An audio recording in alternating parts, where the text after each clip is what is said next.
Hasto Kristianto, Sekretaris Jenderal Partai Demokrasi Indonesia Perjuangan, PDIP, telah resmi ditetapkan sebagai tersangka oleh Komisi Pemberantasan Korupsi, KPK, dalam kasus suap yang melibatkan Harun Masiku. Kasus ini berpusat pada tuduhan bahwa Hasto berusaha menyuap Wahyu Setiawan, mantan anggota Komisi Pemilihan Umum, KPU, untuk mengamankan posisi Harun Masiku sebagai anggota DPR RI melalui mekanisme pergantian antar waktu, PAW.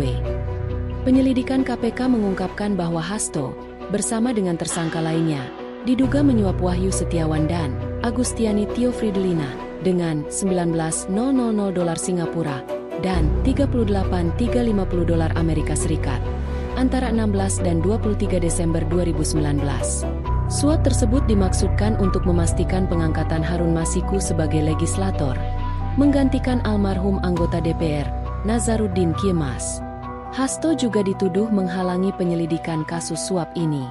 Dia diduga memerintahkan stafnya untuk menghancurkan barang bukti dan mengarahkan saksi untuk memberikan pernyataan palsu kepada pihak berwenang.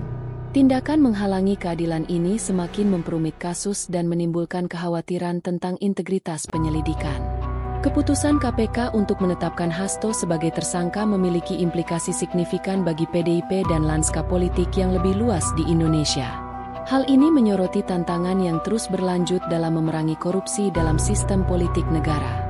Kasus ini menarik perhatian dan pengawasan luas, dengan banyak pihak yang menyerukan penyelidikan yang menyeluruh dan transparan. Seiring berjalannya penyelidikan, KPK menghadapi tekanan yang semakin besar untuk membawa semua pihak yang terlibat ke pengadilan. Hasil dari kasus ini akan diawasi dengan ketat, karena dapat menjadi preseden bagi upaya pemberantasan korupsi di masa depan di Indonesia. Publik dan berbagai organisasi mendesak KPK untuk memastikan bahwa keadilan ditegakkan dan mereka yang bertanggung jawab dihukum. Setelah ditetapkan sebagai tersangka, Hasto Kristianto belum memberikan tanggapan langsung. Namun, Partai Demokrasi Indonesia Perjuangan, PDIP, melalui beberapa anggotanya, menyatakan bahwa tuduhan terhadap Hasto bermotif politik. Mereka mengklaim bahwa penyelidikan terhadap Hasto dimulai setelah dia secara terbuka mengkritik putusan Mahkamah Konstitusi yang memungkinkan Gibran Rakabuming Raka, putra mantan Presiden Joko Widodo, untuk mencalonkan diri sebagai wakil presiden. Roni Talapesi, anggota Komite Pusat PDIP, menyatakan bahwa tuduhan korupsi ini adalah bentuk teror terhadap Hasto. Dia juga menuduh pihak-pihak yang tidak disebutkan namanya telah mengatur kampanye hitam terhadap Hasto, termasuk demonstrasi di luar gedung KPK dan kampanye media sosial yang menyerukan penangkapan Harun Masiku. Selain itu, PDIP juga menuduh bahwa KPK telah dipolitisasi untuk menuntut lawan politik. Mereka menyatakan bahwa kebocoran dokumen penyelidikan sebelum Hasto sendiri diberitahu adalah indikasi jelas dari upaya tersebut.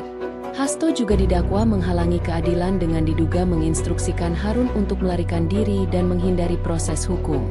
Namun, PDIP menggambarkan dakwaan ini sebagai formalitas belaka dan menegaskan bahwa motif sebenarnya di balik tuduhan ini adalah politik.